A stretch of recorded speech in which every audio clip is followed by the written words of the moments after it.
नमस्कार सर्वांना। आज थोडीशी शिळी भाकरी शिल्लक होती, तर आपण मस्त अशी रेसिपी पाहिजे आहे। शिळी भाकरी घ्यायची आहे, त्याचे तुकडे करून घेऊयात। मिक्सरच्या भांड्यामध्ये घालून त्याचा चुरा करून घ्यायचा आहे। भाकरीचा चुरा झालेला आहे, काढून घेऊयात।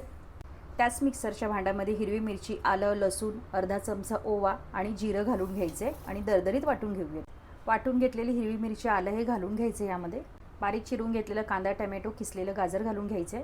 छोटा चमचा सफेद तीळ, चिमूटभर हिंग, पाव चमचा हळद, चवीनुसार मीठ, बारीक चिरलेली कोथिंबीर, सर्व मिश्रण मिक्स करून आवश्यक असल्यास चमचाभर पाणी घालून एकजीव करून घ्यायचे आणि त्याचे वडे करून घ्यायचे।